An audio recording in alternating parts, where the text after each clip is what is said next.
Hello, this is Magdalene Kamau once again, and wow, it's been a while since I posted something on inspirational levels. Wow. Now, there is something that I've been going through that I'd really want to share with you. And I would want to call this session Getting Through the Tough Season Successfully. Now, if you're a leader of groups, especially if you're a volunteer, a church leader, um, in your office you're a leader, there's a very good chance that you will go through tough seasons just like everybody else. Tough seasons do not know how to select people. In fact, let me say, you're a bigger target to the tough seasons than anybody else. Now, I would want you to look at it this way, that through the tough season, it is just a paragraph of your story. So it's bound to happen, and accept it, embrace it. It is what will make you stronger. But now that depends on how you carry yourself through this season. As I said, most of people will not expect you to lack. So if you actually show a point of lack, a point of pain, the people you lead may not see it that way. They don't expect you to go through it. And it's not their fault. It's not their fault that they don't see it that way. There's a reason, and this is a season. So be ready to take it. Right now, as I speak to you, I'm going through a tough season. I'm in my final year in college. I'm taking my college degree in business information technology. And I have long wanted to do my degree. It's something that I've longed for. But unfortunately, in my last season, then this is it. I'm in my last season, and somehow I'm not in a position to raise my school fees. If I tell people that way, they don't somehow relate with it, because one, I'm a leader, and two, I've always been very prompt with my school fees. Then all of a sudden I tell them, you know what, I'm not in a position to raise my school fees. My lecturers don't expect it. They're looking at me like, how? I'm not just a leader outside, but even within the campus. So the question is, and I've been asking myself this question, how do I deal with it? How do I handle it? Now, yesterday I got a call or a chat. I had a chat with a friend I've been introduced to recently on Facebook, and he was inviting me to go and give a tech talk on something. The first suggestion was speaking on Arduino, and I'm thinking like, I'm not that good in it. Not yet. I've not yet. I do not have the right to speak on it. I do have some level of discipline that tells me that if I have not earned the right to speak about something, then I do not speak about it until such a time that I earn the right to speak about it. And after we had the conversation, something came into my heart, and I asked myself, what am I really good at? I can speak about Arduino, I can speak about mobile computing, and all this is not because I cannot necessarily, but because I'm going through a phase and it seems to overwhelm the entire thought sequence in my heart and in my mind. So because of that, I've decided to bring up this video that I may help someone else. Reason being, I've also noticed that most of the motivational speakers, most of the people inspiring us today, tell us their story after they have conquered it. And I was wondering, is it because they don't go through it, or they don't have the opportunity to tell when they're going through it? Now, here are 3 things that you should do. You should do while you're going through a tough season, especially if you're a leader. 1, tell it as it hurts. Just that time when you're in the pain. Do not wait for it to burn you. Do not wait for it to scorch until you're so dark, black with the burns. That's the when you come out of it. That you come out to tell the people. You need to overcome the shame.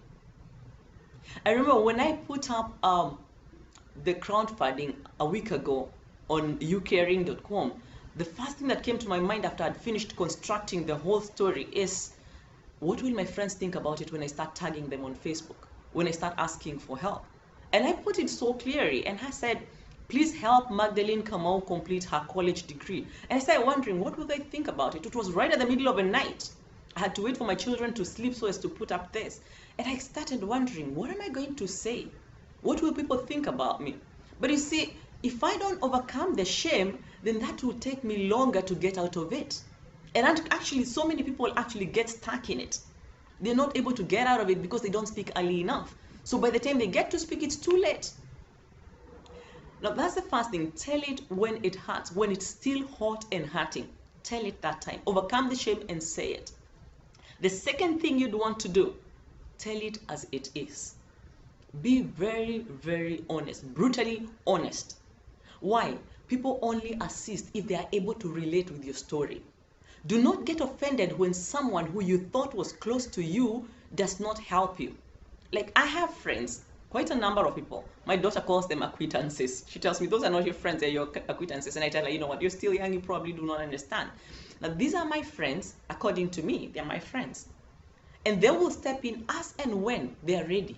I do not want to push anybody to step in to help me pay my school fees when they're not ready. Why? Until such a time that they relate with my story, then that is when they will be able to step in. And there's nothing wrong with them not being able to step in. If they don't relate with my story, then they're not going to be able to step in. And that goes for you. Do not expect your neighbor or friend you have on Facebook or anywhere else on social media, or even someone whom you went to school with, to step in your situation to assist you, or even to give you a helping hand in whatever situation, at the time when you ask for it. If they do not connect, they're not going to assist you. They're not going to be there for you. And it is not wrong. Be ready to take it that way. Now, be honest when you're telling your story. And the third thing is, keep your options open. Now, there's this tendency of, when we are in trouble, when we're hurting, we want a certain kind of help. Like in my case, I'm thinking, I need school fees. I need someone to step in for me. I need someone to give me like $100 so that I can clear my school fees and be able to attend my classes. But this morning, my 11-year-old daughter told me, Mom, you could actually try connect with your friends and take notes from them, whatever they have learned in class, and go on and study. Why? At the end of a semester, I know for sure you'll have been able to raise the $500 that you need for your school fees, and you'll be able to sit for your exams.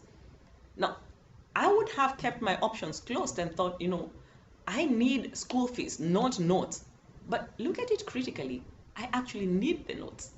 I may not be able to hear my lecturer. I may not be able to go and attend my lectures because the school system does not allow people who've not cleared their school fees to be in class. But I can see the hope in it that at the end of a semester, which is around July, August there's a very good chance that I'll have cleared my school fees. So if I don't start studying now, if I don't start taking notes now, then I will not be able to sit for my exams. And this is my final semester, so definitely I need to be there. Now, I don't know what you're going through. I'm not sure what the tough season is all about. But I want to tell you this. Tell it when it hurts. Tell it as it is, and keep your options open. Do not close yourself to the kind of help you need. Someone else might bring a suggestion that is outside what you think, but if you put it into practice, you'll be surprised how well it works. Now, I wish you a beautiful, beautiful day. And if you're going through the tough season, let's get out of this together. Let's be strong about it. Let's tell it as it is, and let's keep our options open. This is Magdalene Kamau telling you goodbye. Have a good day.